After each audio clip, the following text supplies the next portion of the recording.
these teams normally aren't able to have that stability in their emotions to be okay with being one game down. And on the side of Gaimin Gladiators, it wasn't chaotic. They still had structure towards their team fights, and they were very aware of what all their timings were for it. And it didn't feel like a team that was literally on the brink of elimination. Yeah, I think they got everything they wanted in the draft, which definitely helps when you get into your comfort zone. Like when you're in an elimination situation, guess what? You get Ace on his Underlord. All of a sudden, you feel at home there. Quinn, Pango, they all went in their element, and I feel like it doesn't hurt rather, that they outdrafted them pretty heavily too in that game. So yeah, everything worked out, and now all of a sudden you're in this game 3 situation. Both teams are feeling it, and this is when the best Dota's played. Yeah, I agree. I think this will be a very competitive game 3 because Tundra also, they let the lone druid through. They tried something, it didn't work. I think they can kind of go back to the drawing board on that one. They still had a decent performance. They picked Mars into lone druid, which is specifically what people bait. Like, you want the lone druid versus Mars lane. It's one of the hardest matchups in the game, and still Ramses look pretty good. I mean, it also says Mars. That how much they really want the Mars, right? So it's just probably easier for them to just make sure that he doesn't have to deal with lone druid. Yep. I think both sides, we're going to see a lot of comfort picks coming out.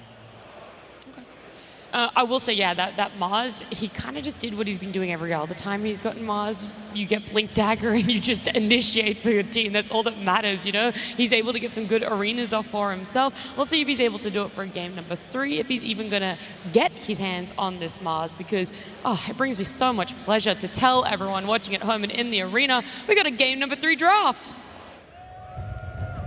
Gaimin Gladiators versus Tundra Esports.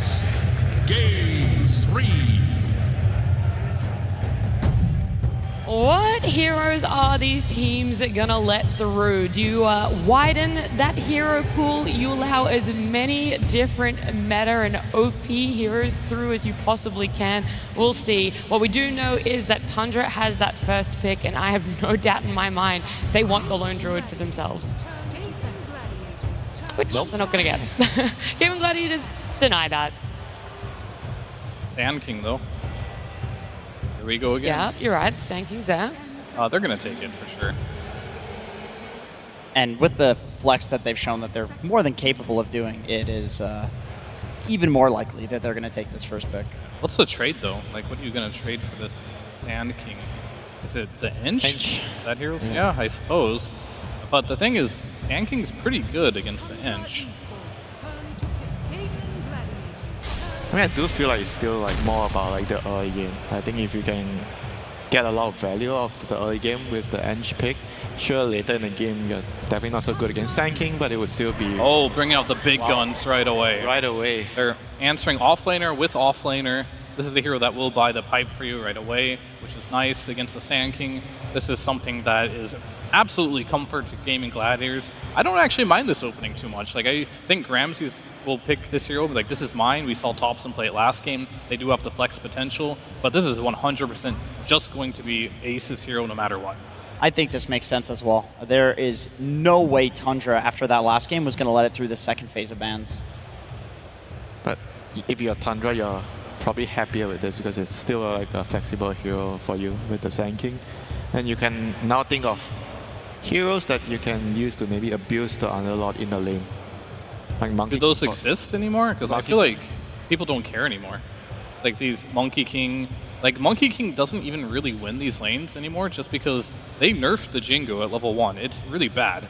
So it takes a while for you to get level 3, and if you pair it with any range position 4 that can just do harassment damage, you can lose this lane very easily. Same with these Ursa type heroes, these Slark heroes. Like, you just typically don't want these heroes in general. And I feel like Monkey King as a carry, it doesn't win. Like, we've seen it lose time and time again here. I really am going to die on the hill of the carry pool is very, very tiny right now. Well, it wouldn't be a tournament if Fear wasn't willing to die on a hill about a certain hero. There's always a hill to die on for Fear. Do you guys think that with the Underlord being first phase, that means Gaimin has to consider the Rubik? Or top yeah, for sure. Like, they have to think about banning the Rubik. I mean, even on a support position, Rubik is just too difficult for Underlord to play into. Just pick it up yourself.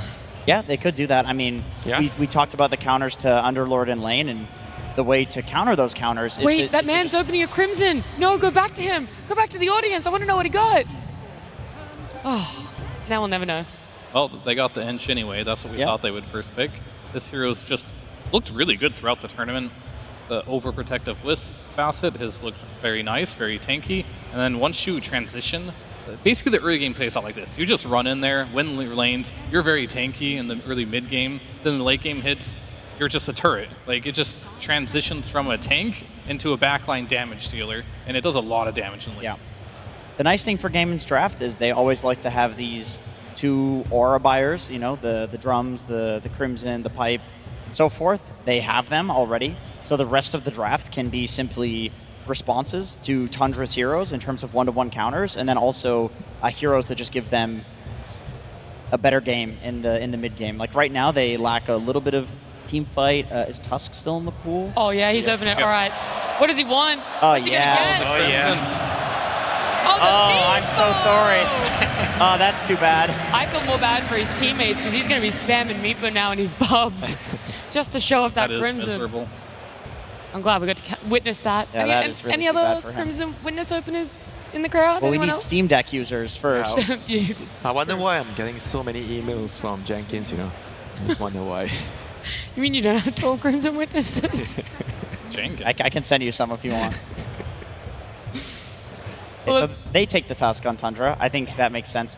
Anytime you see the Ench come out, the best pairing in Dota for it right now seems to be the Tusk. Like, these 2 heroes are just so incredible at diving towers, and I think they make up for the things that the other ones lack. Decent amount of wave push. Like I said, the tower dive, Ench can run in and heal, so they take this out. Tundra has 2 melee heroes. I'm expecting a ranged hero to probably come out here. Ranged support, maybe. SD. Potentially. So far, this draft has been really, it's been blow for blow, I want to say. It's been very even, which I think is really good. The last 2 drafts, I looked at them, I was like, wow, this team is getting out-drafted already. So far, I do feel it's super even. But Yeah. the Shadow Demon, that might sway me a little bit, because the last 2 games, this Shadow Demon has not looked good. I don't see the appeal against the Underlord whatsoever. I'm going to need someone to get me back on the bandwagon of Shadow Demon, okay? I understand. Fell off. Yeah, a little bit, because for so long in the early phases of the road to the international, it was a first phase ban. Now it's sort of trickled through. It's not the same. Okay, it's very good with for it. Sand King because I think Underlord you kind of want the off laner like to be able to clear the stack. Sorry, not Underlord, Shadow Demon. You want to be stacking early game. Okay. I'm not really that big of a fan of SD being on the 5 because it's more difficult to abuse that. Yeah, and now we are gonna see an Elk. I think against Sand King, it's important to have a hero that can kind of outpace and maybe steal some of the Yeah, stacks you can from- run in and steal stacks. I mean, we saw... Interrupt you real quick. Sorry, there's only 1 carry left in Luna. Carry on. Fair enough. We saw Yeah. Duraccio do the tech of disassembling his Radiance as well whenever he got Yeah. imprisoned. Yeah, we saw that. We definitely saw that. So it's you know you think the SD is a counter because you get the Radiance, but not with this new tech that Duraccio has discovered. He just purged the guy. Don't disrupt him. Yeah, fair enough. Well, then they need a hero to actually kill the Alchemist, and that's the Doom. Good one. So we're going to have to see something new from Pure, most likely, because Yeah. I don't think the Luna's going to make it through. They made a choice, like, what's best for the game, and most definitely Doom versus Alchemist is a no-brainer. You're playing versus, like, the Greaves on the side of Gaimin, and then, of course, the Chemical Rage gives you regen as well. Doom shuts down all of that. Even the Wisp as well from the IO, so it's a really, really, really good Doom pick. But they made a sacrifice to the point where this Alchemist, it's pretty contested between these 2 teams. The Lone Druid's out, the Wind Ranger's out. So what's left? Okay, Weaver? I'm gonna make my 1 in 100 call here, which is gonna Mid-Grimsburg. be wrong. What if this is a pure Doom carry, and then they just go for the Mars again? He plays Doom carry. Sand King Yeah, mid. 10 years ago. Do you have to respond to that, or is that you're just? I thought you were just throwing it out there, and we'll He's- see. I think, I'll he, get I think the- he I'll- does want a response. I think he does want a response.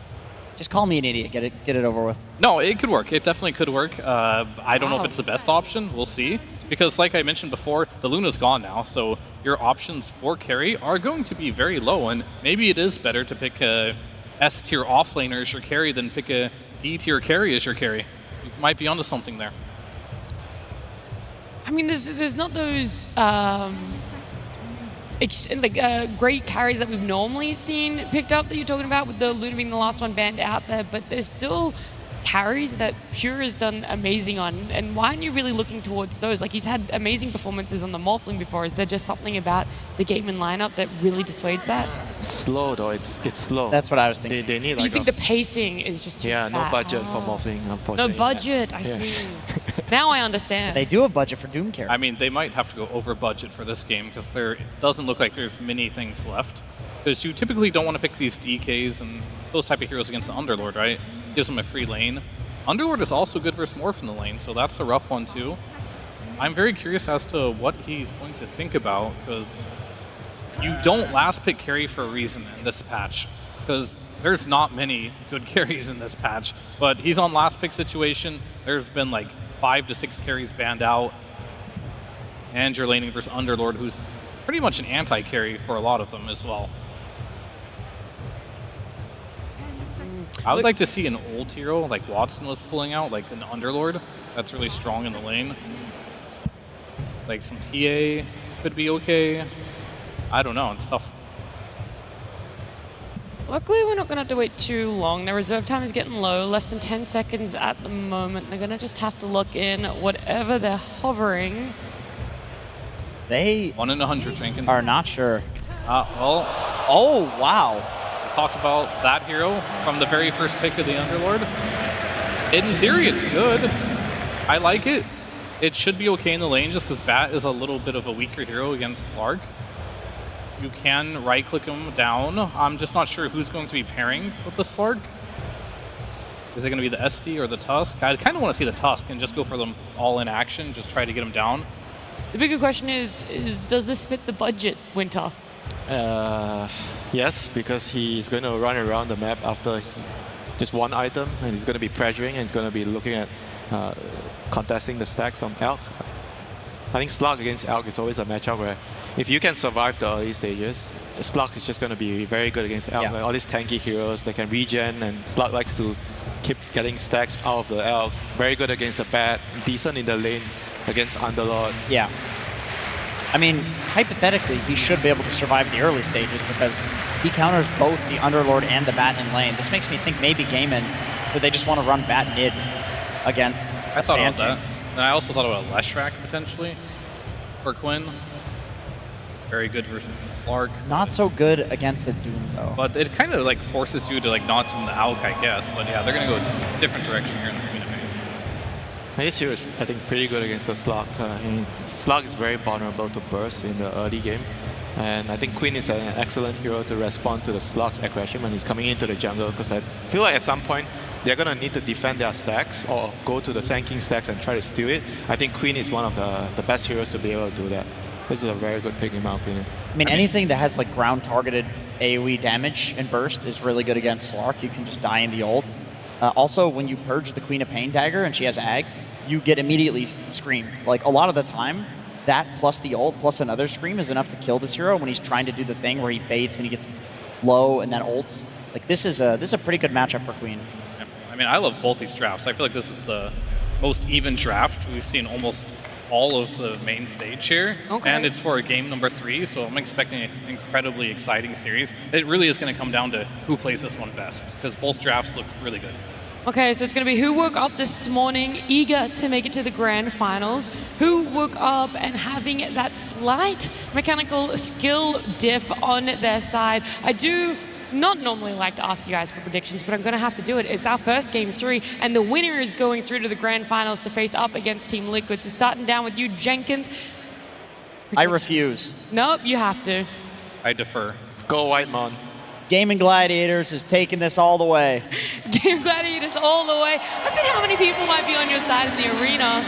I mean, Winter, you've taken the side of SEA, Whitemon. You think Tundra are going to make it to the grand finals and win a game 3? I mean, it's Sand King, you don't go up against Sand King.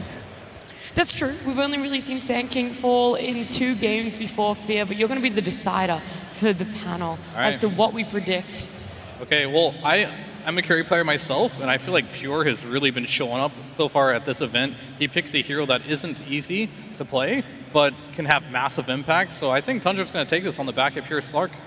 Wow, okay, so you think it's going to be the pure slug. We've got a lot of people in the crowd also along the lines with you guys. I guess majority of rules, we do have to go here for Tundra, but we've also got to head down to one more person, and that's Slacks. That's right, my friends. Finally, we have found 2 teams that will take us to a game 3.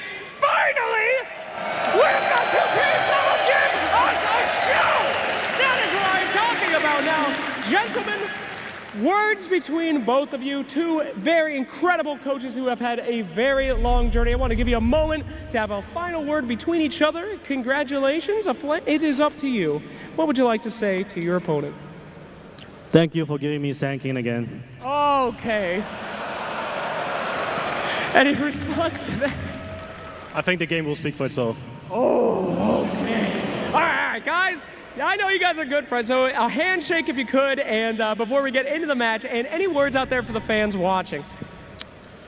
Let's hope we gotta do this because when we lost the other day, Thompson's daughter was crying, so we gotta win this one so Thompson's daughter won't cry. Any final words out there to the fans in the arena watching here today? Thank you everyone for coming out and watching us go to the finals. Thank you so much. Okay! Go to our shake your hands one more time. You guys are nasty. That's what I like to see. Let's get that show on the road, ladies and gentlemen, over to our casters.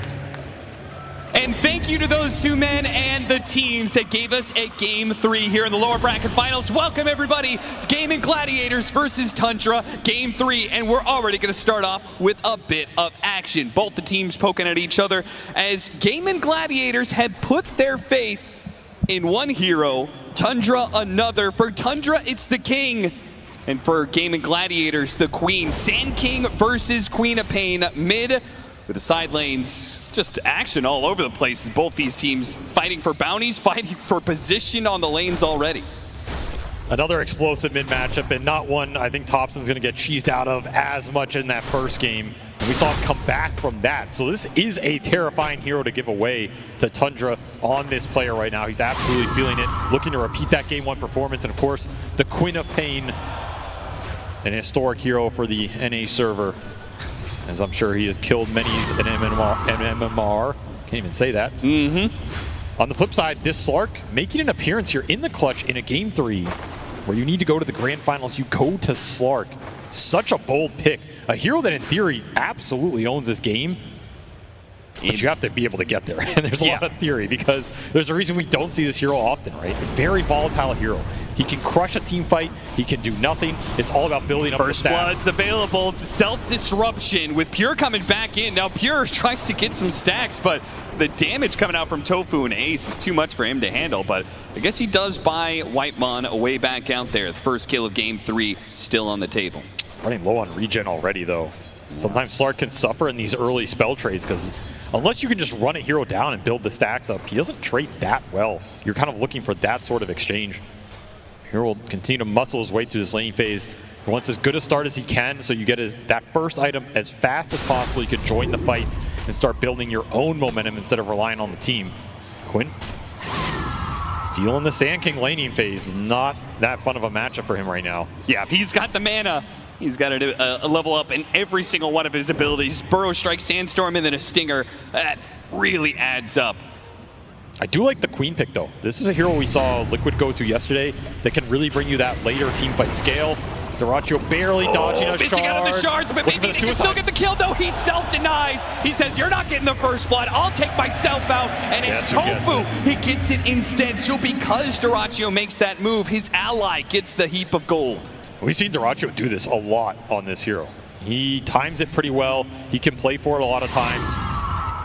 Makes the move there and gets Gaimin a big win in this early game. First blood once again going their way. Quinn starting to climb back on that CS board in the lanes. Looking solid for Gaimin so far. They also went back for this Enchantress, taking it away from Tundra, realizing the strength of this hero in that early game, particularly with what Whitemon was able to do on it. They're going to look to match that early game presence, and it's a hero Celery is super comfortable with here. So I expect if they have a strong lane on this bottom with the Alk Ench, that the Ench can potentially look for the gate rotations, especially if you can put some early pressure into the Slark. Not a hero that generally responds well to being outnumbered in the early fights. Drinking buddies to add the damage, going for the kill on Celery. Dyrachyo is racking up an unstable concoction, ready to throw it because Celery will survive. And now they're just trying to max out the damage they can push back onto Tundra. Boy, both these teams just getting full aggro here. Whether it was through the bounty runes and the little harassments there we've had there, also fighting for every single CS. Neither team wants to give any free ground in this laning phase, which feels all important. Another unstable concoction, another go. This time heading to Ramses. Ramses doesn't have the scorched earth, the extra movement speed required. Shard separates him, but the burnout of the acid is more than enough. With the help of the Pine Cone, they're going to be able to get that kill and trade out support for core to the favor of Gaimin Gladiators. Gaimin will take that every time, especially getting the extra experience on Celery here. Is he going to get this as well? The siege shot is going to bounce back to him. Oh, Zoxa, he has to pop the fairy fire. He's cornered, he's caught in a trap, and Celery gets two. Not expecting that one. This Enchantress is already level 4 almost. Having a very strong laning phase here, and I mean, giving Tundra a taste of their own medicine. What a hero. Cone looks on. I mean, if anyone was going to be able to match the impact that Whitemon's Enchantress had in Game 1, it certainly is going to be Celery, who's going to give him his run for his money. Top lane, Disruption goes out. Ace, the target here, the tanky hero. With the help of Whitemon, they might just get him, but there is a lot of damage coming out from this Bat Rider. Meanwhile, did a good amount to Zoxa here, but now he's on the run. Doesn't want the courier, wants to try and live. A flame of trails, but the Shadow Poison keeps on tagging him. A fifth one would probably do the damage. Tries to pull him in, hits that fifth one. Whitemon gets a double. Pure even using the courier just to scout up the hill a little bit. Give his team a little boost. Flip side though, Ramsey's going down again. Celery snags another big kill in this laning phase. This Enchantress already proving her worth. 3-1 start for him. Securing a free farm lane for Dyrachyo at this point. Feels like Tundra just given up on this Alkench lane. Trying to win their safe lane equally as hard as secure comparable farm for Pure here. Who would you rather shut down when it comes to the offlaners? Would you rather have the Underlord have a bad game or the Doom? Probably the Doom here, just because the utility out from Doom versus the Alk is pretty severe. Like, there's no real way you can play around in this game as Gaimin, and it's a hero that just recovers a bit better. The Underlord, more reliance on winning the laning phase, and his laning phase is rough right now. A Sonic Wave comes out for Quinn. He doesn't save Ace, but it can maybe get some kills. Epicenter being threatened, pushing Quinn away while the Slark tries to get out, but Tofu puts him down still though. Thompson, he finds Quinn. He gets that kill. Tofu still chasing after Zoxa, will manage to get that one. So Tofu, the support is the one to clean up, but it's the cores who suffer for Gaimin Gladiators. Gaimin, their cores miss a lot of experience in that fight, and the damage from the Queen of Pain just not enough there. It was a very clutch shard from Zoxa going down, but he locks Quinn into the range of that Epicenter going off from Thompson. Secured that kill at the end. Still have an Alk free farming on this bottom lane, but it does cost Gaimin's cores some speed and tempo in this game, and boost Thompson back up the Sand King straight to the top here in terms of levels, CS, and almost net worth. He's comparing himself to the Alchemist right now. That is a good sign. I do feel like Sand King has got to be the scariest hero at this tournament. What so many players have managed to do with this hero, whether through a good laning phase or not, just because the recovery found in the jungle seems to be so efficient for this hero. 6-5 now, 7-minute Wisdom Rune spawn. No early contests here from either Gaimin Gladiators or Tundra. They're too focused on keeping their presence in the lanes for now, especially Gaimin Gladiators, who still have 3 at this top. Pure made the rotation mid, got a D-ward. Now we'll run back top to try and defend this tower as Gaimin looking for the dive. Whitemon's in trouble, but he does have some support coming in. Pure's gonna show up here. Can he do anything at all? I mean, these level 3 heroes, it's just too much for him. Especially, yeah, as you said, level 5, without an escape mechanism in his ultimate, he really cannot step up to any of these heroes. And Thompson's too busy farming neutrals to help. Look about going back in. Epicenter in 10 seconds. Oh yeah, with Ramses now here, they want to try and use this Doom nice and early. Ace, he'll be left behind. They didn't even have to use Doom for that one. Sonic Wave goes out, but the snowball past him. He whiffs a big one there, and Tundra, blood in the water now. The little Slark is gonna pick up a kill in Celery and get 1 stack for himself. 4 permanent Agi for Pure already. Not the worst start for a level 5 Slark, but still looking for the levels. He'll get a courier as well. I what is Doracio's courier even doing there? I don't know. Well, he went through the gate and tried to get himself his items there, but he instead finds that because of the missed Sonic Wave, that fight, it was already done for Gaimin Gladiators. That really hurt Gaimin there. You want every one of these early game Sonic Waves to at least land one core kill or win you a team fight there. It just gets nothing in the snowball dodge. And now Tundra get to pressure the map a bit more with that cooldown.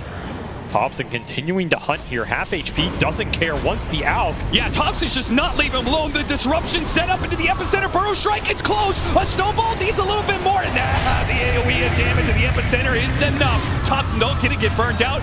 Gets a little screen there from Quinn to finish him off. Soxa, a wise TP out, allows him to be able to bail. They got their kill on the Alchemist, but the Gaimin Gladiators did get a lot in return for him. Shutting down this Sand King's momentum has got to feel good. And Quinn getting the kill pickup. Boosts his Queen of Pain back up the charts. He needed a big influx of gold like that. Gaimin supports are doing a lot of work in the early game. They're currently out leveling Tundra. Level 6 is online for the Bat and the Edge compared to the level 5s here. But I will say these snowball saves, the whole series, man. Soxa just putting on an absolute clinic. Just dodges so much every fight. This is going to be a spell that Gaimin have to play around a bit better than in that game 1.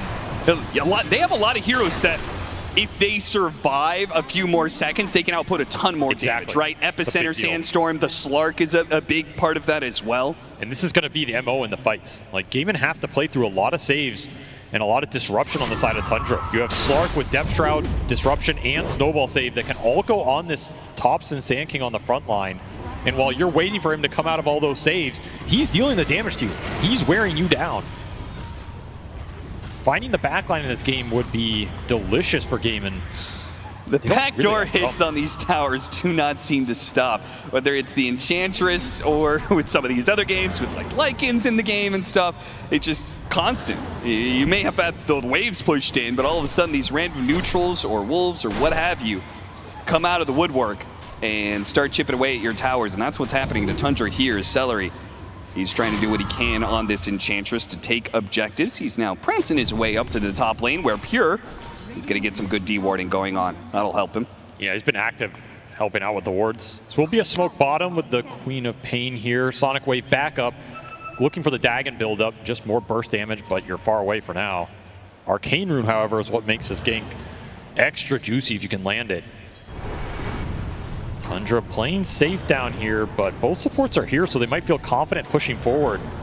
Still don't know Quinn lurking in the trees.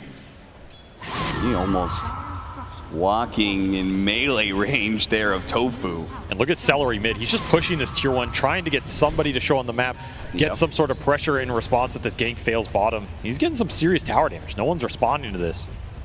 Tundra taking a defensive stance right now. They want the Mage Slayer on Pure. That's going to be his first item on this Slark. Allow him to go in the fight, be tanky. And finally, he does get his response, but is he going to regret pushing this one? It looks like his heal is just too much. The damage over time from Tundra cannot seem to contest the heal over time that the Enchantress brings. Soxa needs to get a snowball on out of here, and he does have one. That'll get him to the edge of the pit, and he'll walk away. Everybody walks it off. Blink reveal for Thompson, Epicenter on cooldown. Did put the Sonic Wave on cooldown, but that's an Arcane Rune. He still jumps the Queen of Pain, though there wasn't any immediate follow-up. They immediately smoke after that. It seems like it's a poke into getting a reaction out of Gaimin Gladiators and then a fast move. Where's this move going to go to, though? I mean, Celery saw them take the rune bottom, so Thompson's just going to show. But the second half of this move might catch Doraccio off guard. I mean, these are juicy camps to leave. Oh, he's going to leave close. The courier is leading right to them, but he's going to get through the gate before the smoke can arrive. That's a very clutch play from Doraccio. I mean, you would love to stay there for those mini golems and all the Grievel's Grief bonus. Oh, yeah. But just makes the read that that smoke was coming into him, and he is closing in on this Sacred Relic. If he doesn't die right now, he's going to have it in the next minute and a half here. Smoke continues on through the gate. Love that play. Using the courier to see if there's anybody else coming through the gate after him. And he sees, okay, it's a Shadow Demon, he loses Courier for it. Who cares? He got info out of it, enough info that he feels comfortable staying in this lane. It's not just a Shadow Demon, that's not enough to threaten this Alchemist. Will cost his Courier, but can always head over to the shop himself to finish up that Radiance. True. Big decisions for Gaimin are when do you fight with this Alchemist, though? Are you confident for him to join fights with only the Radiance? Do you want to wait later on for a BKB timing, something of this nature? And where's your defense against the Sand King going to come from? Ace is building a first item pipe. It's going to be a little slow here, though. Mid tower is going to die here. Celery just trying to make sure that there's no chance of Soxa getting a deny. Good use of the enchant to give him the extra damage, quickly taking it. 30 seconds left till another round of Wisdom Runes. We've seen a lot of action around these. We'll see if Gaimin Gladiators or Tundra want to try and make a move. There's a lot of Blink Daggers coming out and on the map right now. Ramses also went for first item Blink on this Doombringer. So you have double Blink up for Tundra and a Blink coming out for Tofu on this Bat Rider. A lot of initiation power on the map right now. Both teams want to use it. Every single time a smoke comes up from one team or the other, though, it seems like their opponent plays defensive enough that the smokes just don't give them any opportunity. Even with the Blink Daggers, you're looking especially on Tundra's side, this mid lane doesn't feel the best because that mid tower is still up. And Celery's just defending the entire river. He is permanently scouting for smokes in this area. Yeah, it looks like he's just patrolling back and forth up and down the river. I mean, we saw the fight earlier. There's no way you can go on this Enchantress with a lineup that's predominantly magical nukes early. Yeah. So it's another smoke that doesn't yield too much for Tundra. Continue to farm up the map here. But I don't know if this Blink Dagger is feeling too good for Ramses right now. Like, you're probably going back for Midas on this Doom regardless. Could have had it running this whole time, right? These missed jumps for him. Going to cost him some time. And the flip side, Gaimin are going to try and use this blink on the Bat Rider to find a big core target. Would love to find Pure straggling somewhere. But again, they get scanned out. Another defensive play from Tundra will dodge this smoke. Yeah, it was right as the Dagon was picked up, so they really did have a chance to be able to blow up the Slark. And Nighttime also hits here. Yeah, that makes things a lot harder. Gets his vision advantage, will push into game inside of the map. Tundra swarming around this tier 1 top. They would love to find Alchemist. And in fact, Invis rune for Thompson. He's going to sneak his way in here. Scout Ace. If you're going to go for this big boy, you're going to need more than just the Sand King. And he's going to try point blank epicenter Burrow Strike. Need more damage. Whitemon's here with a Demonic Purge and a jump forward from the toss, a Walrus Punch. All three of them combined can put enough damage to bring down the off-lane Underlord. And straight to it, so many heroes around. Let's try and chip away at some objectives as well. The off-lane tower is up next. Delays that pipe buildup, which is really nice for Thompson here. Going to give him more windows in the fight to deal the early spell damage. Level 2 epicenter going to work. Teams continuing to dodge each other on this map. We'll secure a power rune for Quinn. You'll at least get something out of this space, and it's a good one. Amp damage rune on this Queen. Oh, they are so deadly right now. Blink, Lasso, Amp damage, Dagon, the Sonic Wave ready to go. It's a lot of burst. Someone will get melted, but you have to be able to find them. And he got Thompson. Whitebot trying to close the distance to get the disruption. A Burrow Strike puts him in range. Now they hit it, but it's not like Quinn used many spells. He saved the Sonic Wave for the second part of the fight. Hit Thompson, the amp damage. Almost getting a snowball, pulling him out. Oh no, did Thompson manage to get away? What a save from Soxa! Every time these snowball saves have ruined Gaimin's team fight. Now it's ruining their Kangs. Another Sonic Wave down the drain. Sure, you picked up Whitemon, but that is not the target you were looking for. They brought everybody to that. Brought the Alk, used the gate. Sonic Wave back on cooldown. Thompson limps back to base. He survives to fight another day and push towards this Bloodstone.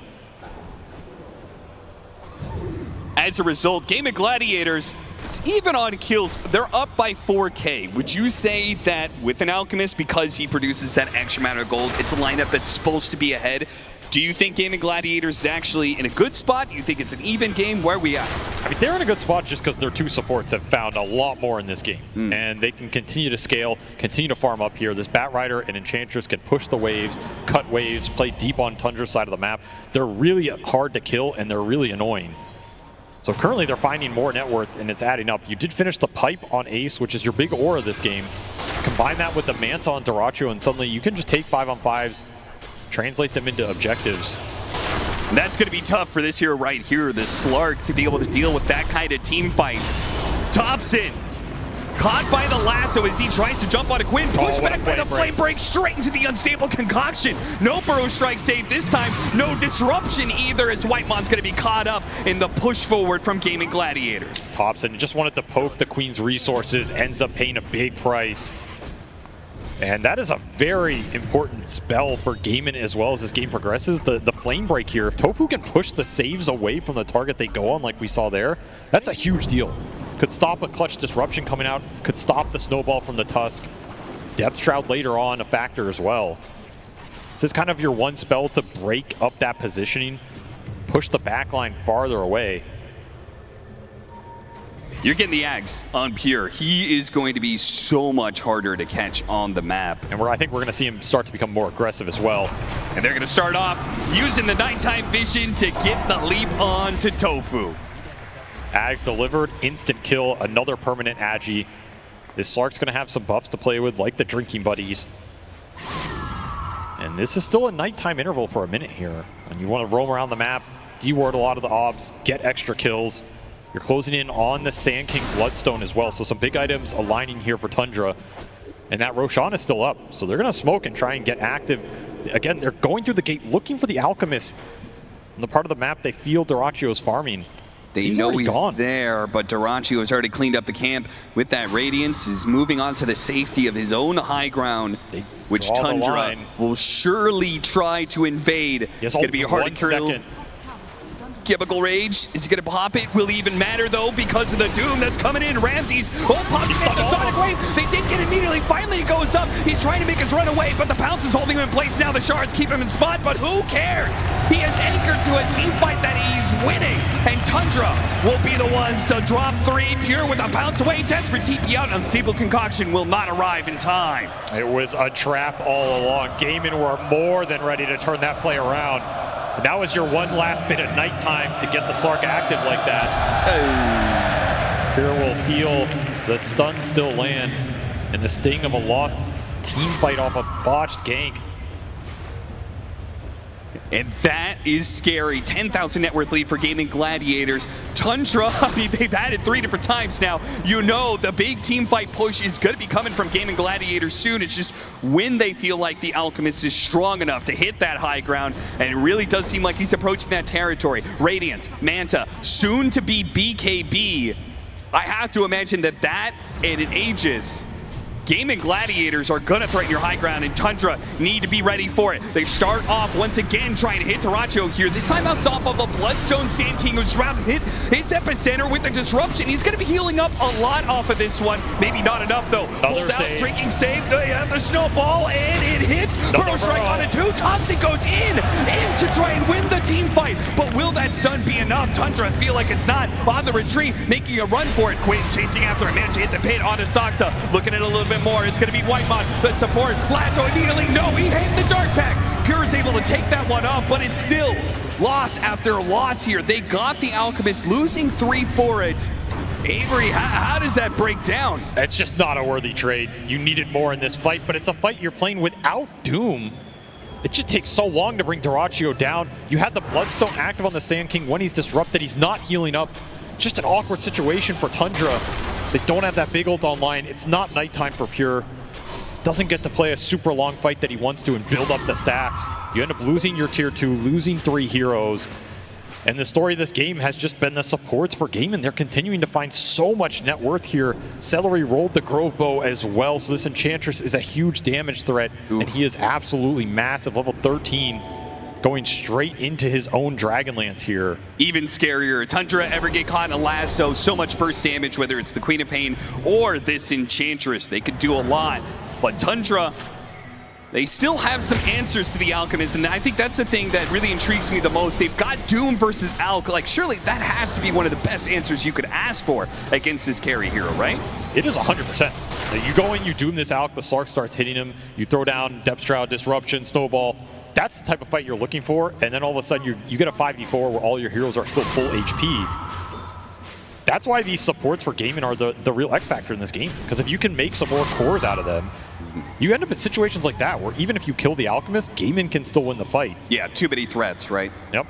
And that's the type of lineup Doom does not enjoy playing against. So while his target's clear here, not a guaranteed teamfight win. And Quinn, he was able to find a lot during these last few skirmishes. 4-1-8 now on this Queen of Pain. Shiva's done. It's a big item here, a very obnoxious item for the Slark. There's the BKB timing and straight to the Roche Pit for Duracchio. Lines up perfectly. Daytime Radiant Roche, hard for Pure to contest. Dyrachyo with a nice BKB timing here. He is very fat. Gaimin feel like there's no contest available for Tundra. Do you agree with that? I mean, it's doable. Like, you have your Blink pipe on Ramses. He resold the Midas for it. You have your Blink on Sand King. Oh, it's such a hard decision to make. They could have gone for the pit, but they're opting not to, playing defensively for now and maybe waiting for Gaimin Gladiators to push into them. And you can see, I mean, they're really well set up for it right now if the push does come. But as it stands, they're going to be playing a 6 versus 5. Do you try and stop this momentum of Gaimin Gladiators you're building up now, or do you try and stall out the game like they did successfully in Game 1? I don't think you fight them head on unless they go high ground. I think you try and rat the map, look for pickoffs, wait for this clock to roll over into another nighttime interval where Pure can give you more map control. I think Gaimin are just going to push the lane, though. This is what this team always does with this type of advantage. And they just picked up an Ags on Ace. This was one of the faster Ags I've seen on him. Kind of an unconventional item on Underlord before you have some of the other auras. But a second pit off this gate could really debilitate the backline for Tundra and just make Quinn's life easy. If everybody's rooted for the entire duration of the fight, this Queen's just going to do an insane amount of damage. It also makes like these high ground engagements easier, right? If you're sitting in a fixed area and that fixed area has double pits around, maybe even a triple, depending on how close he is to the fight, could be really annoying for Tundra. And for Pure, like jumping and fighting into these pits. Yeah, you can dispel some of it, but eventually they snag you. Darkpack's only going to do so much. You really need a BKB. Something he's not going to be rocking for quite some time. 18-11, a 16,000 net worth lead for Gaimin Gladiators. Can we hit the nighttime interval? It's the big question in this game. Can Tundra hold on? Can they find a way to win a team fight? Get themselves back in this game. Blink daggers are online. They spot Thompson thanks to a high ground board and pull him back into his doom. It's a lasso, chain stun combination. Thompson still managed to get off his bloodstone. Oh, a disruption, dodges the sonic wave. He's going to come back out. Can he survive though? Not a chance. Dyrachyo just doing too much damage. Your saves are not enough. It's just a momentary respite until the sleep comes for you. The death. 4 down for Tundra, straight back to that tier 2. And you can feel the ball is rolling for Gaimin Gladiators. Tundra gotta feel the pit in their stomach. This overwhelming advantage that Gaimin Gladiators is building up may be too much for them to surmount. Pure just can't find his point in these fights. Like, there's no stacks to build up. The fight's over too fast. Someone's getting jumped. You're expending all your saves. But it's just saving a Sand King who comes straight back into death. Not enough sustain, not enough firepower. This Alk BKB is king of the fight right now. Even with Doom online, like, there's just no Doom to get thrown out there. Yeah, it was a nice jump from Tofu off that high ground ward. Tundra know it's there, but the damage has been done. He'll push out of the base. Nighttime hits. Pure can lead the charge. They're TPing bottom. They want Dyrachyo on bottom lane. He's isolated. Ramses knows it. It also means that Dyrachyo doesn't have much health. Oh, he missed the stomp! He still managed to get the Doom off, but it's after the Manta. Thompson's coming in with some extra damage, though. The Doom just means all this regen is just not working for this Alchemist. Maybe, though, they can still get some exchanges. Maybe they can still keep him alive. Even the pipe might. No, he takes out on the last what can one. Pure do? Pure comes in. Can he do this? Because Thompson, he needs a little bit of heal. Fortunately, he got the shard from Pure, helping him out. Pure needs to use his own ultimate now, and he's going to stick around trying to still finish off this Batrider. They've got him. Saksa, he snowball saved. Yes, he gets him inside of it. But back inside of the pit, you're just stuck in the same old muck and mire that you were in prior to the disruption, prior to the snowball. Again, they kill the Alchemist, but the trade-off is just against Tundra. Pure still alive down here, trying to get something else out of this exchange. I mean, if he gets just one more kill out of this, it's worth it for Tundra. Some decent stacks at the worst. He might be able to bring him down over the long run, though. Gaiming's going to bring reinforcements. He's calling reinforcements. Somebody help! Somebody help! I need the reinforcements. Celery is the one to show up, and he actually gets him a push away with the extra help of the pit. Ace is making a run for it, but Pure hot on his tail, spots him. Body blocking, Celery, body blocking in front of him. Now Quinn's going to slow him down. Pure is being kited, and remember, he doesn't have his ultimate. He used it earlier. 1 pound's all he has. He slips past Quinn, but Quinn gets right back in front of him and pushed back into the team. A disruption buys him a little bit of time, but there's nothing left. He tries to go into the trees, but Celery will hit him down with the impetus. The gate always signaling Tundra's doom as the reinforcements come, shut down that Slark despite building up 40 Agi stacks. Pure cannot fight through everything. They do lose a Queen of Pain Ags on a courier. It's a big courier snipe. Removes a lot of the net worth from this push, but there's just so much. And these pits are absolutely ruining the Tusk in the fight. Soxa cannot blink. He can't get in deep in the fight, doesn't have the blink yet. Can't snowball save anybody. That is a snowball save that just might work, but once again, the pit is going to catch him, but he got his target out of there. Ramsey's making a run for it. Meanwhile, Age is about to expire for Quinn, but he's going to dive into this tier 3 area to pick up that pesky support that has been such a nuisance in this series. Soxa's Tusk, still though, the buyback immediately uses. Looks like Ramsey made the call. He wanted to jump in. He immediately got silenced though. Once again, his jump just does not grab Gaimin Gladiators fully. Still going to try for it though, off of the pounds. Whitemon gets grabbed, manages to force down to the low ground. Both a disruption and a save from Pure. Whitemon, he is backing away, so is Soxa. Tundra just on the edge of a knife. It feels like they lose one more fight, and that Gaimin Gladiators push is coming, but they don't die yet. And Pure looking to push his advantage, knowing the Gaimin Gladiators have run out of certain resources. Again, the silence comes in. Uh-oh. Anything here? No, they managed to stop him from getting through that bait with the Burrow Strike. Is it good though? Dyrachio with the Shivas out. They have an unstable concussion. Managed to hit him with the Doom though. Ramsey's got the carry in the Doom. Where is the follow-up though? Pure's trying, but it's just hitting Ace's Underlord. He's a big, tanky man, but he will be whittled away by this Slark bit by bit. They managed to get him out. These constant retreats from Gaimin Gladiators not giving Tundra what they want out of it. They're just so close to winning a fight, but they can't have it. Another 30 stacks built up on this Slark, but can't convert it into anything as Gaimin just walk it off. They walk off the Doom. This Ace Underlord, he's giving up a lot of stats, but ultimately he's too big to bring down, and these pits just keep slowing down everything. So difficult to push through here for this Tundra lineup. They need their next set of items. They need more sustain in the fight. The Shiva's guards for the Doom and the Sand King, they're thinking about 2 of them here. And BKB for Pure, that would make a huge difference. That would allow him to commit in once he builds up the stacks to actually stick on a target and bring them down. Do you have time to get there? That's the biggest question against Gaimin. Do you have the time? This next Roshan's going to be coming up shortly. And of course, a lot of that was without a huge item on Quinn. He lost that Ags on the Courier. It's only respawning now. So he's effectively got, almost 5 or 6K net worth between that and the gold he has that was out of this game. Yeah. That's going to be coming back now, and that is a scary thing to think about.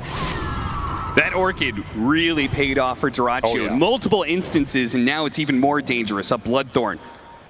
That is something that Pure's going to have to keep his eye on always. Smoke up from Gaimin Gladiators. It's a scary item for the Slark, and it's been obnoxious for Ramses, who he's been caught a couple times on the blink and just getting silenced before the Doom comes out. Yeah, Gaiming will smoke. Look for somebody farming the triangle here. So close to evening out the Ord advantage. The Shiva's on, the Queen of Pain don't have it on the Sand King. They find a pick. This Shadow Demon is a great target, and even if it's a support, man, he is just these constant disruption saves. They have to be able to address the backline first in order to break Tundra, and they found one, but are they going to get anything off of it? Currently a Mud Golem sitting in the Roche pit, so Gaiming are opting to stay on this side of the map, try and angle for that Radiant Roshan. See when it spawns and go straight for it. Amp Damage Rune for Quinn, hits level 20 as well. Huge power spikes for this Queen of Pain. And he's going to continue to scale into a beast here. Disperser finish for Pure, that's going to be the biggest damage upgrade for Tundra. And the Shivas is done for Thompson, so this next fight, I mean, that's as good as it gets for them. For a while. They're going to have to make something happen with what they have. How do you set up this team fight for Roshan? I mean, you got to get a Doom on the Alk. Maybe the Queen of Pain is good enough, one of those two. And Thompson just needs to stay alive. Like, you have to commit saves either on the Slark or the Sand King to keep them going in the fight. And you have to build up the stacks. You have to get in a position where Pure can start hitting the Underlord or hitting the Alchemist for a good, 10, 15 seconds. I'm beginning to wonder if the Queen of Pain is the better target, just because we've seen multiple Dooms on this Alchemist, and every single time, maybe he dies, but he's so tanky that his impact is still felt for a while. That's what I'm thinking. Like, you might want to Doom this Queen at this point. It takes a lot of the damage and network out of the fight if you can burst Quinn down. and you don't have the best control to lock him in an area unless the Slark's on top of him, which just hasn't been the case. AC finished for Ace here. That is a massive armor upgrade for the team. And the fact that Dyrachyo doesn't have to build it here means he can go into a butterfly. Roshan falling fast. Are you even going to contest this as Tundra? It doesn't seem like it. I thought surely this was the Roshan they were going to play for, but they're coming out too late to be able to do so. The Bloodthorn makes Roshan so much quicker to take. The Roshan Roar goes out, and Tundra, they're like, okay, can't do it, boys. We're going to have to play back Dark Pact. It is going out in Pure. He's making a scramble for it, but a gate on the other side. Managed to get the grab. Ramses hits his Doom mark. They're trying to blow up this Alchemist, and they managed to get him. Quinn is also low HP. Managed to flick back, though. Hits a good dagger with that Aghanim Scepter. This damage is going to start building up. Tundra need to start backing away, but Gaimin Gladiators not going to build it. Look at Quinn. A sliver of HP finally goes down. He loses his Aegis. Ramses and Thompson play to the trees, out of sight, out of mind. Gaimin Gladiators without their Alchemists are going to try to be the ones to retreat now, but Pure full HP. He wants more off of this one. He knows this is an opportunity to get as much net worth out of Gaimin Gladiators. Just one more core kill would put so much into Tundra's pocket. But no, a Yule Scepter and a blink away gets Quinn out of there. And same goes to the Batrider. Pure does what he can, but it's not enough to get more. What an insane fight from Tundra, though. They had so much go right for them. They got the Doom initially on the Alk. That's a beautiful find from Ramses. They got a 2-man core burrow strike out from Thompson. Epicenter on everybody. And then they had like a 3-man Death Shroud. Death Shroud in the middle of all that. Everyone's just healing through the damage. They're able to get everybody out alive.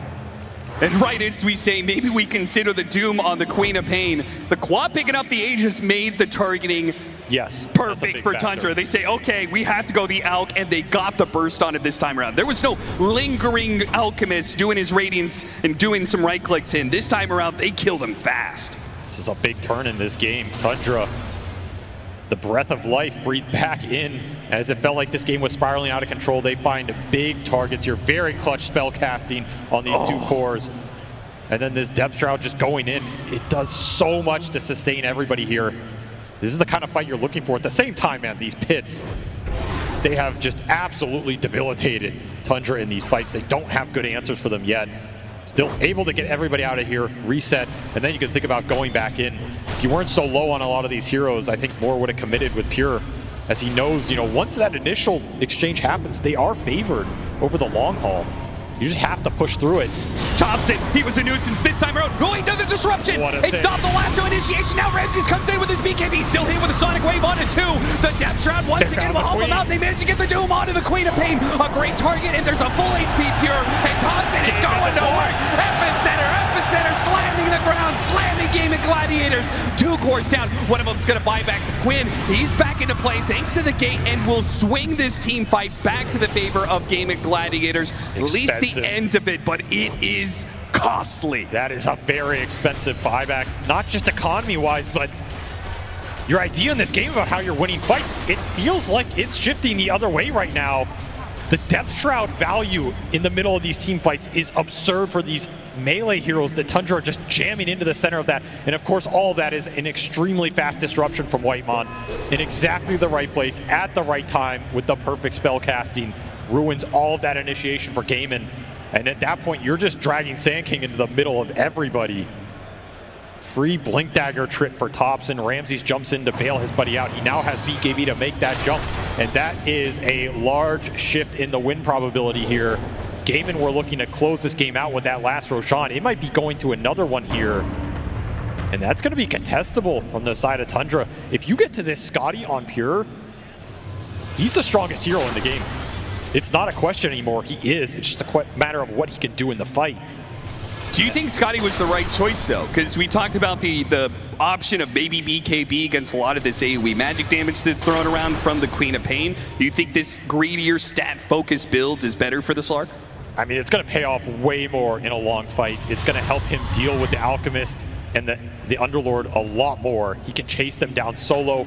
He can reduce more of the healing. It's a very impactful item for this game, and I don't blame him for skipping the BKB here because they have a lot of saves. He has ult, he has Depth Shroud, he has Dark Pact. There's nothing that really threatens all-inning the Slark in this game, right? Unless you land some insane lasso on him. that would just be ungodly. He's not worried about getting burst down. Maybe fighting through the pits is a bit annoying, but so far Tundra have pushed through it. They've evened out a lot of this net worth deficit. Now all of a sudden they have 2 of the top 3 net worth cores and a BKB done for Topson.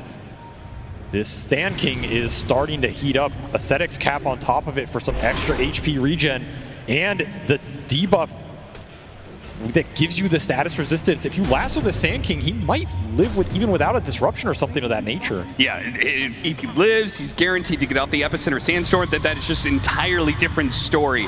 The heal that he's going to be able to get off of that. A lot of these fights, though, have been about the Doom, and Gaimin Gladiators are going to address that. They still have this giant net worth lead, thanks in part to having an Alchemist, but the Queen of Pain is also not too underfarmed either, not that far behind the Sand King, and is trying to get a Linken's. I think Dyrachyo has switched up his idea as well. He was originally eyeing something with this Talisman of Evasion, but now he's just going to forsake it, go for his own Linken Sphere. Gaimin agree they need to deal with the Doom in these fights on their cores. Still, the one upside for them as this game goes later is like the farm on these supports, man. I mean, Celery is above Ramses with an Enchantress versus a Doom. He's supposed to be a hero that can create extra gold, and he's falling behind this 5. Hurricane Pike, Mage Slayer, Quiver in the backpack. This Enchantress is level 20. He's massive. This could be the saving grace for Gaimin if the fight goes long. The amount of damage Celery can output with 2,000 mana. Or do you just run out of mana? It's game 3.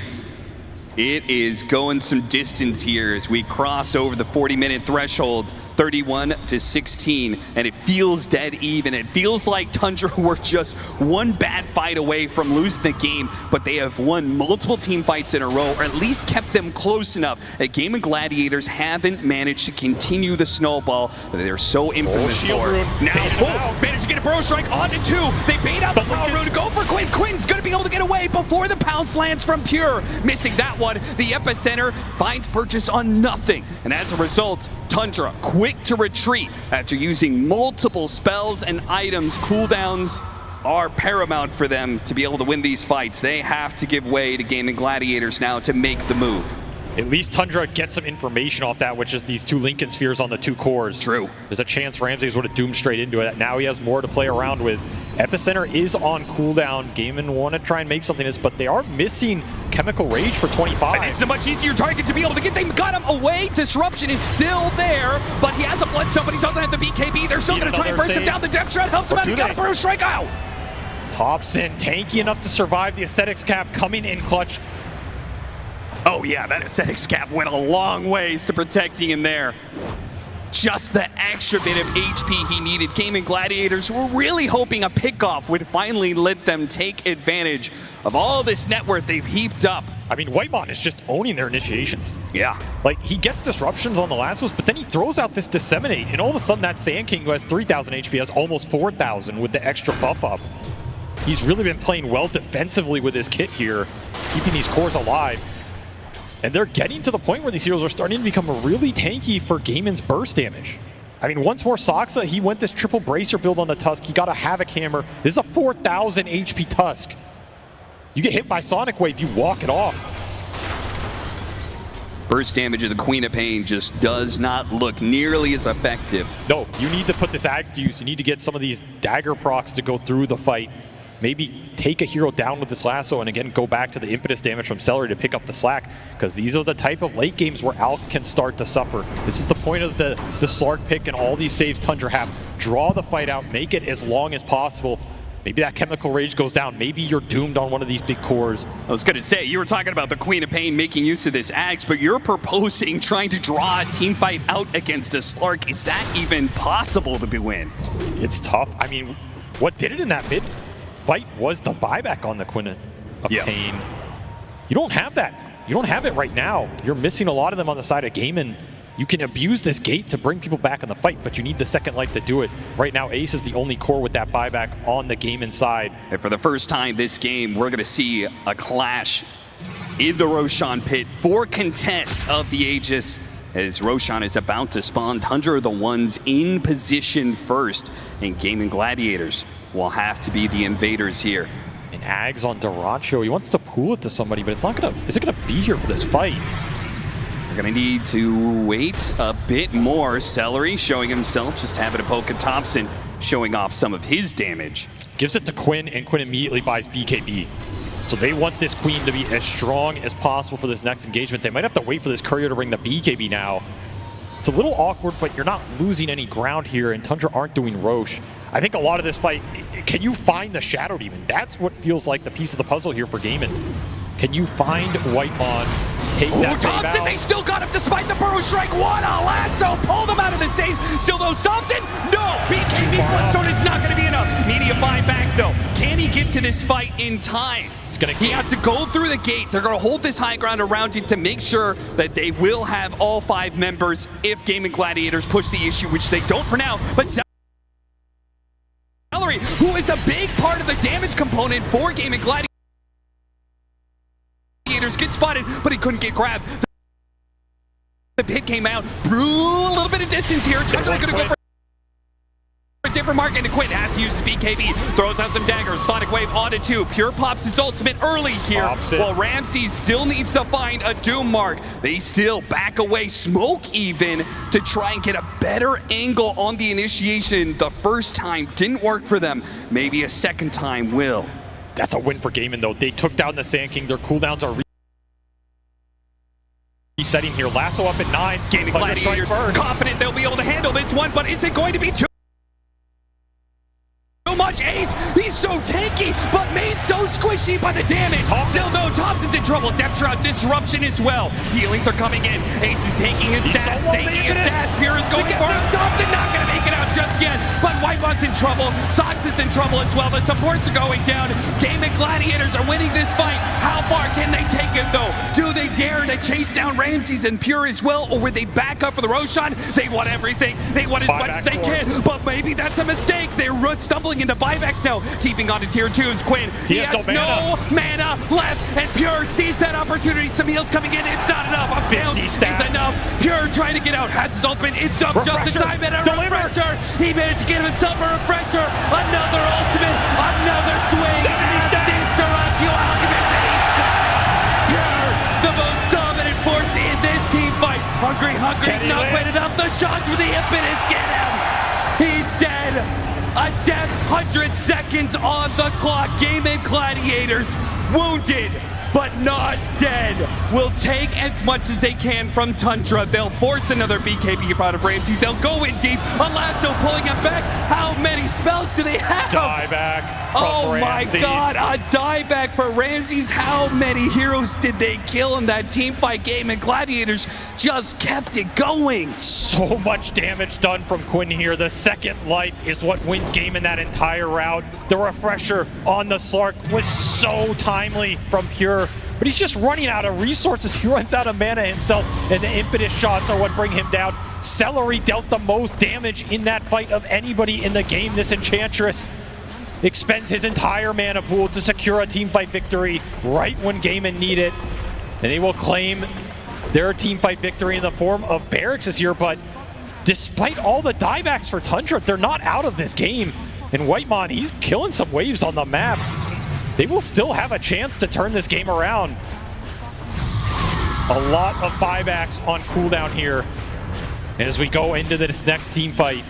And Roshan, he is still on the map. Switch to that dire side. Switch to the upper half.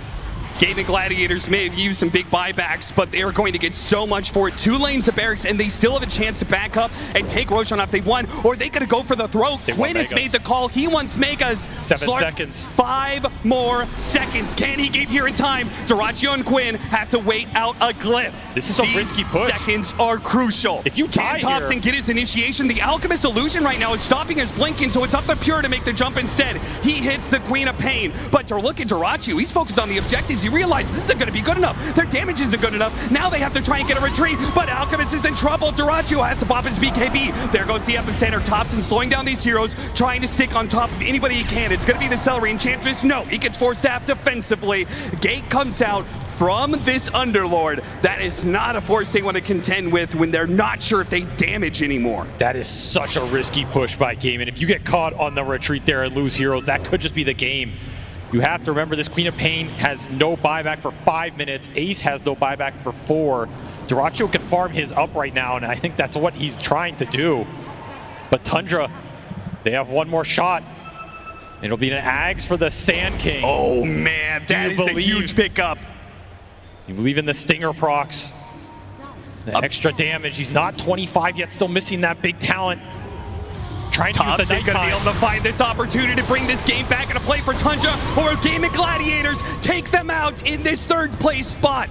A little bit of a poke there, but not enough to commit. Neither side feels good about the fight. They retreat to their own corners. Pure. You want to fight while it's nighttime, and your other lanes are going to push in right now if you're Tundra. Like, you could end up in a situation where your tier 4s are being threatened. Dyrachyo can bots to your base as well. There's some strategic options at play for Gaimin. They are the ones who can wait this out. Tofu's pulling in a smoke and wards for the next fight. They know that the initiation is so important here. The right jump wins them this game and gets them to the finals. Look at this Centaur dragging a wave top right now from Celery. It's going to hit the racks. It's going to force a Slark TP back. No way. A single Centaur has forced Pure to come back and deal with other lanes. There's too many creeps in the base. Gaimin knew this, why they backed up. Gave up that high ground position and should claim Roshan off the racks pressure. Yeah, that Tundra just gonna have to give up entirely. So what a win for Gaimin Gladiators. Unless Tundra can get back here in time, it is gonna be tough for them to move across the map this quickly, and so much damage from Gaimin Gladiators.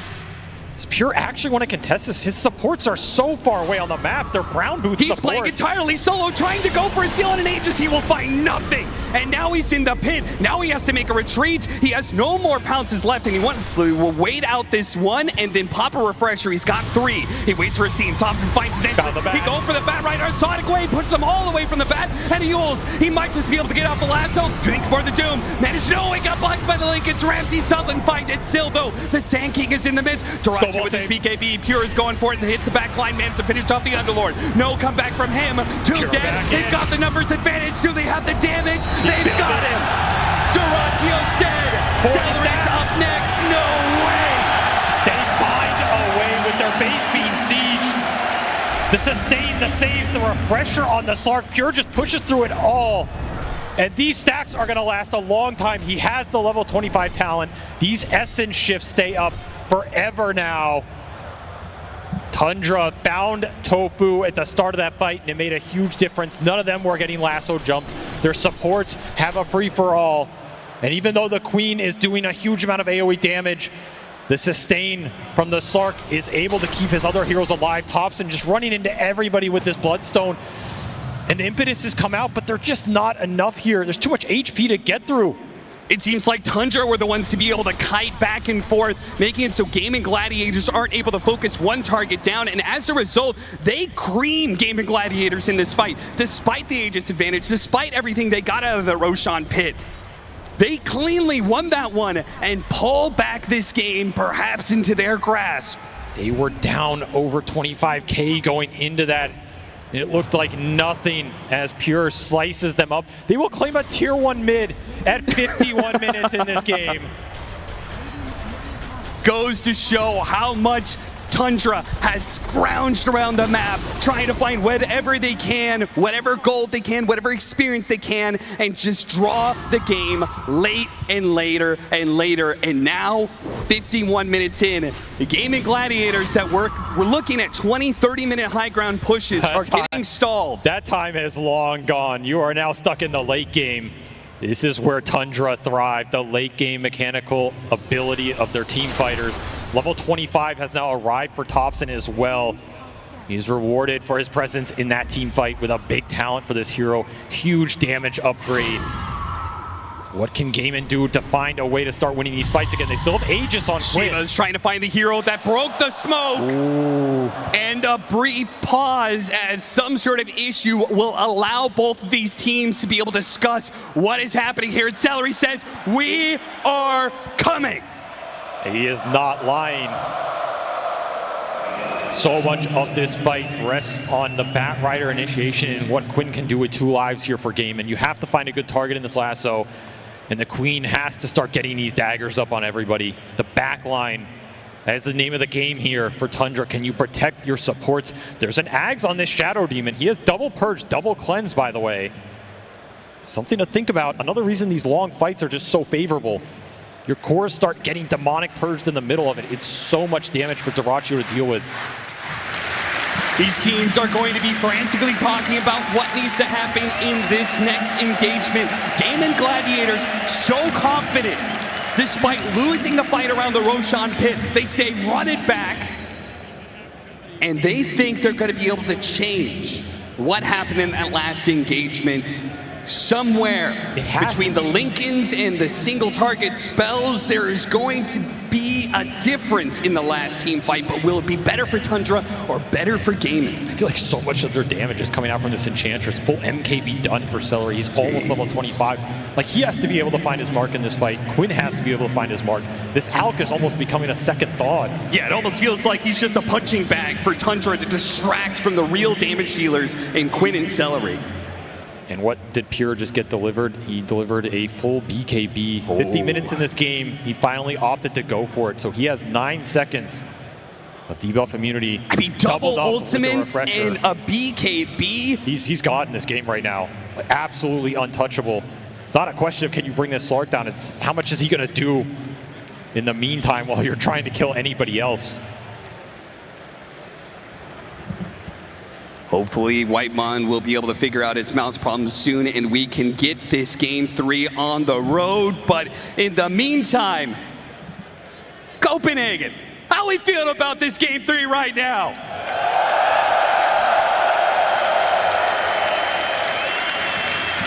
I'm so glad that we finally got a series that is worth all of you guys here. I know all of you guys have spent your money and time to be able to be here, whether you bus or you flew or you drove or however you got here to the Royal Arena.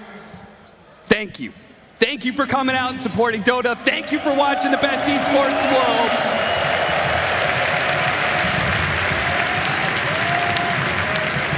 This is what everybody watches Dota to see. Find two teams in a Game 3 with so much on the line, trying to push into this grand finals. I mean, think about what this would mean for both of these squads to get there. It's a redemption arc for Gaimin. They were so close last year, only to find themselves so far to fall just short again.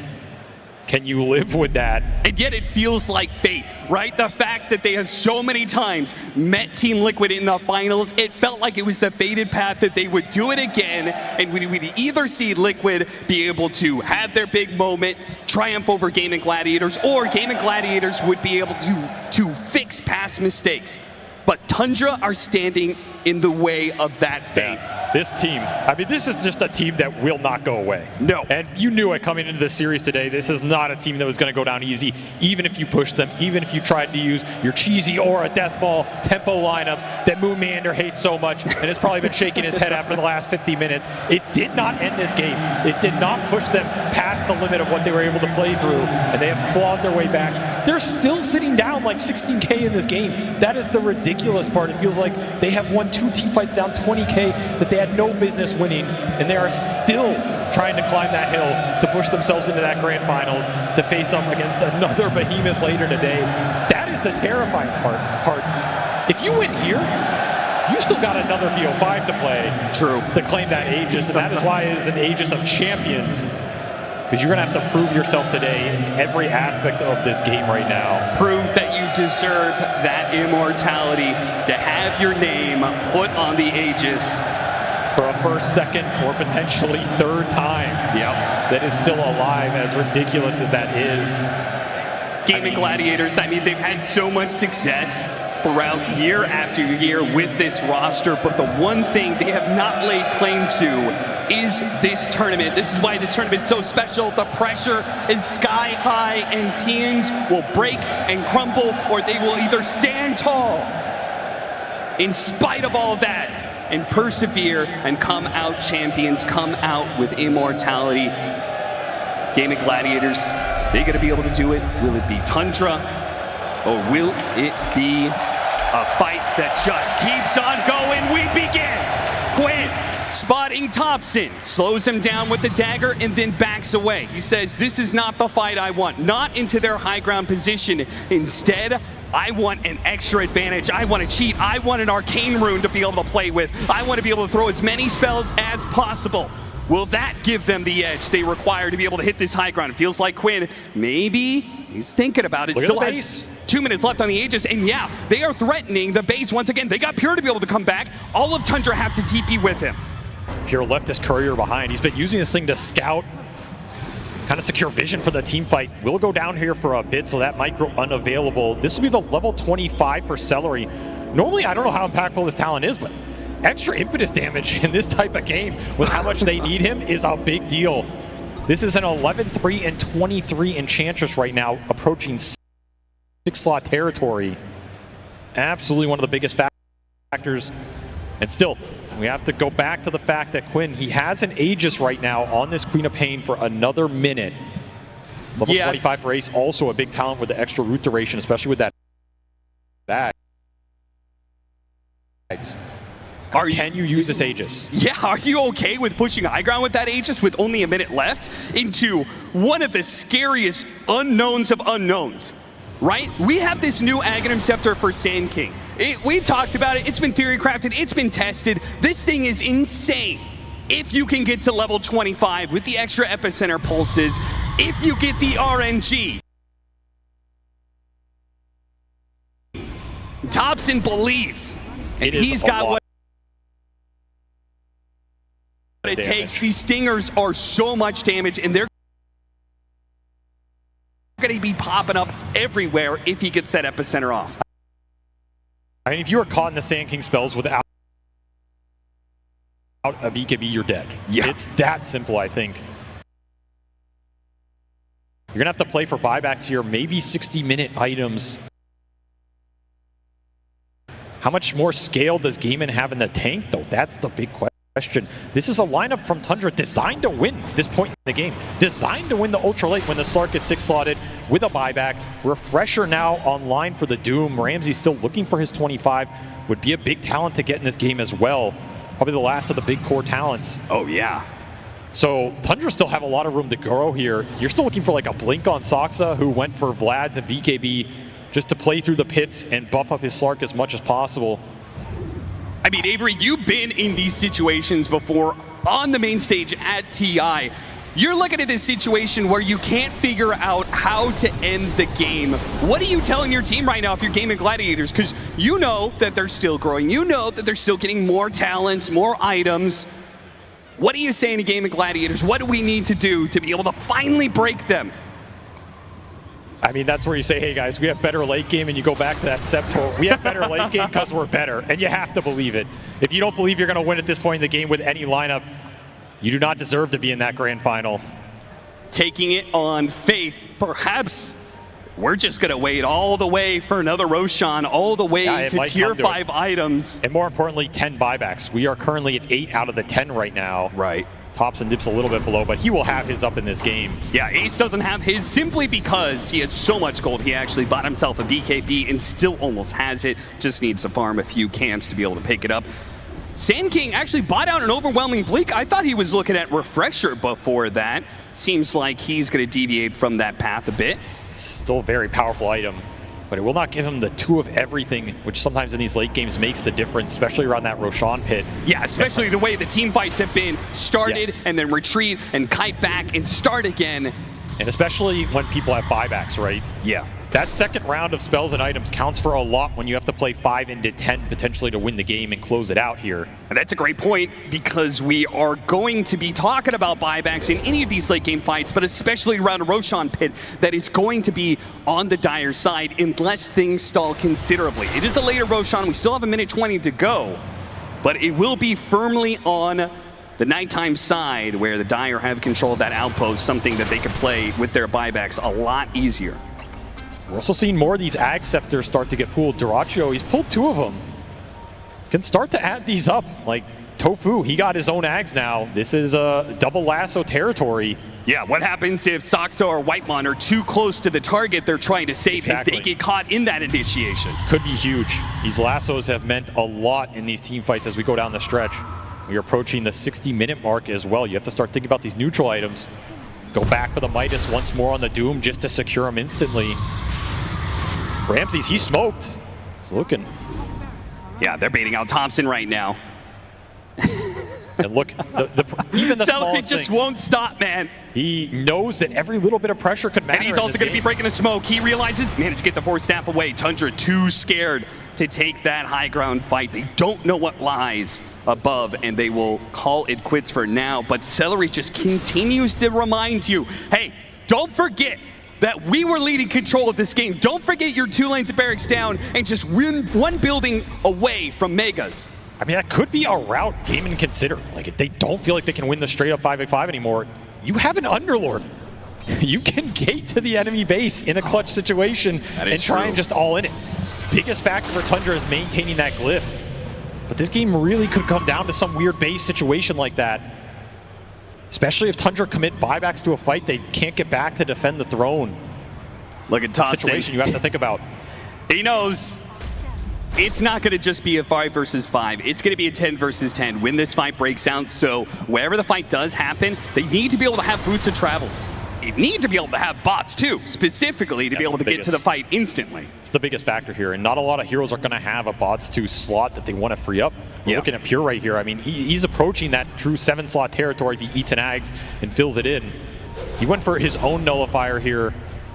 He is absolutely deadly. He's going to stick on a target. There's not much you can do to prevent that damage coming out, other than your BKB durations on game, and you have to pop them at the right time. Secure yourself that life. I mean, eating an Ags, he could still eat a Moon Shard. There's still more room to grow, and also level 30. We talked about level 25 talent, what they picked up, but we may see the full talent tree being grabbed for some of these carries. And Slark is particularly scary when he is full up on that. Once again, they push out, trying to take control of this top left part of the map where Roshan is going to spawn, and it's going to come up in 5 seconds. There's only going to be a minute of nighttime here, where Tundra feel really good about the fight and really good about their position to take Roshan. If not, it will go to the other side of the map and will go under Gaimin Gladiators' control. And they are not immediately taking that Roshan. So we should see how Tundra are playing this map right now. There's creeps pushing in the waves. It's going to be Thompson on creep wave duty with that bots 2 Sand King. He has buyback available. In fact, all 10 buybacks are now available in this game. At this point in time, it seems like the teams, I mean, we've seen Aegis fights that actually do not go the way of the Aegis holder. Maybe it's tier 5 items that are more important. 20 seconds till we get picked up. So in that discussion, what are the biggest items you can see on I mean, what heroes? Start praying to Gabe, right? That you get the good drops that you want. I think in general in these late game scenarios, you want an Arcanist armor on somebody. But some of these big support items could make an impact. The cores, I mean, Giant's rings are always nice. It's got to be mirror shields if you're Gaimin Gladiators, are right? Super value. I mean, how do you play Doom against just mirror shield after mirror shield with Lincoln's on top? Is this an unwavering condition game? Probably not. I think we'll rule that one out. First mirror shield gets picked up. Celery takes his. I could see Seer Stone for some of these backline supports like the Shadow Demon. Stygian Desolator could be a big one, but yeah, you're looking at mirror shields here. There's an Arcanist armor for you on the Sand King. I like seeing cool choice for him.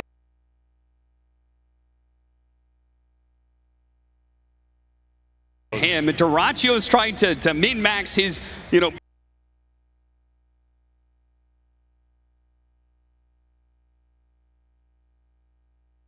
he takes away his boot slot. He needs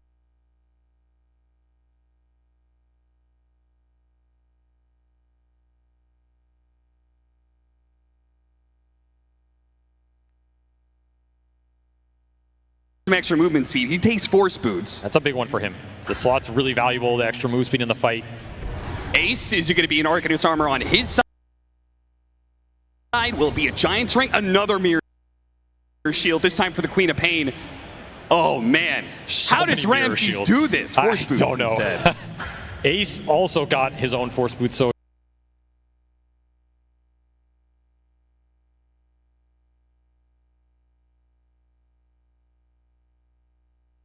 you have 2 mirror shields to get through between the Queen and the Enchantress. Tofu still waiting for his. See what he opts for here on this Bat Rider. The flip side, Mirror Shield for Pure, you're going to have to cut through that. I don't know how he's dying anyway, but you have that plus the Arcanist Armor Sand King to fight through so much resistance. Bat Rider's opting, I think, to hold on to his Timeless Relic because he feels like, Seer Stone. He takes Seer Stone. Is he actually swap it in? He does. Okay. That's big. That is a lot of cast range on this hero. God. You look at this lasso now. This is an Ag's lasso as well. Tofu's initiation just got way easier. And this Seer Stone active is no joke in the late game. You throw it down on a random spot after a scan or something, or the Roshan pit. You see a hero, you jump and you get that lasso. That can decide everything right now as Gaimin smoke into the pit. They're missing Celery a little bit, but these waves are still going to go into Tundra, so Thompson always has to show in the base. Still Tundra. They're just going to man up for Roshan here. Yeah, look at Quinn. He is getting close to the pit, and Shivas reveals them inside of the Roshan pit. Pure getting a couple of stacks here, throws out the nullifier, got a BKB out of him. They're in a deep corner here. Does Gaimin Gladiators like where this fight is being positioned at? They go for Celery. Mirror Shield blocks up. Nice Sonic Wave hitting on a 3. But still, Celery's in trouble.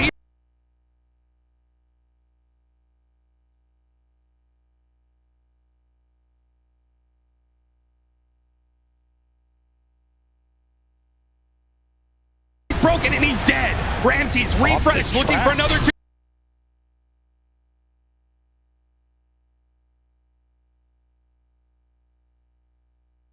target here, but they're fighting into buyback with the outpost territory.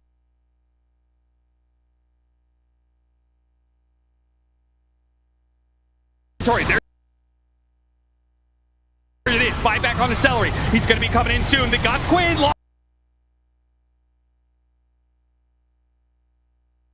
Down, another one dead. 1 into 2. Tundra, can they get more? Darachu sees his opportunity with the buyback coming in for Quinn. Can they push through? Ramsey's low. Disruption. Panta buying some time. Pura's getting a lot of stacks though. Pura's getting bigger and bigger. Last slam from Thompson. There goes out. So managed to get one. Thompson's still fine.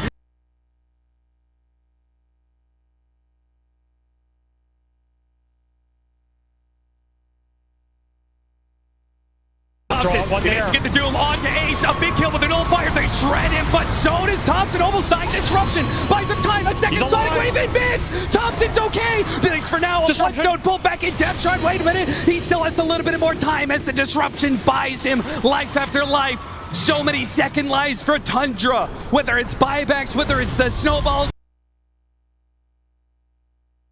or the disruptions, and Thompson strikes again. Trying anyway, stuck in this slow, another disruption going out. Gaimin Gladiators not overcommitting, they know the Sark is coming back into play soon. Managed to get a scythe onto him. Managed to get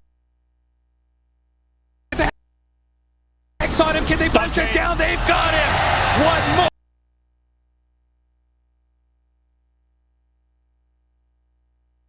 Buyback. Tundra. They have a buyback left on Thompson, and that's all that's left. Do Gaimin Gladiators keep this going? They are just slowly smothering. Trying to get out. A reset through the gate was a bold move, and now, Ramses has to use his BKB. Otherwise, the lasso! Tofu gets the lasso to pull him back into his death. That is a dieback. Thompson, he's going to have to use his buyback perhaps. Wants a kill out of it though. First he gets bit. Tofu. Wait a minute, refresh.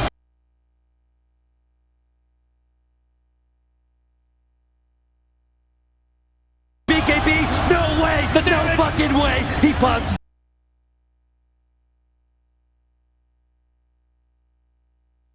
BKB hits the epicenter and he is living.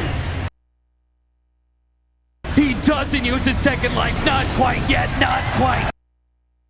Now The sand got he balled. has to use it. Look at the throne. It's just dying to Oh my catapult. god, the epicenter was still going on his life, and it helps clear out the creeps that almost took down the Ancient. Illusion sent in catapult, sent in Whitemon on throne duty, but Tundra, they hold. And you're now in a situation where all 10 buybacks are on cooldown. We went from having all of them to none of them. This game has evened back out somehow. Some way Tundra hold on to this game. They did use their glyph though. This throne is on 1,000 HP with no glyph. The all-in potential from Gaimin is there. A Divine Rapier picked up Dyrachyo. They're gonna all in it, man. At this point in time, it's not about whether or not they can beat Tundra in a fight. It's about whether or not you can kill the Ancient. Tundra, you need to find heroes right now. You let Gaimin get into your base with BKBs up, they might just throw you through everything. Tundra refusing to say die. They have to push outside of the pit in order to stop Gaimin Gladiators for going straight for the throne. He's on the side. How bold are you right now? A man known for the risky plays. Pure continuing to scout outside the base, knows that if Gaimin commit to that throne, you need as much time as you can get to bring these heroes down before they get the win. Will you go for it here on the side of Gaimin? Will you wait for buyback cooldowns? Some of yours are coming up first. That Queen of Pain and Alchemist buybacks up again in 2 minutes here. And you know the longest one in the game right now is the Sand King at 6. I would not fault them trying to wait out this little condition and then go when they have the numbers advantage. Oh yeah. You'd feel a lot safer doing it at least. Tundra, they are stuck between a rock and a hard place of you want to be able to hold your high ground, but you know that Gaimin Gladiators are looking at the win condition here. You have to keep them away from the throne. They're strategizing right now. They decided to go for a smoke, and let's see where they let it lie. Are they going to go up to top lane? They're going to go through the gate. They're going to go straight for the throne. All in on this one. They pop their BKBs. They go straight for the throne, and it is all over. Gaimin Gladiators take it to the very brink, and they just shove Tundra down into the pit. They will make their move one more time. Like fate, they will move up to the TI Finals to face their old nemesis in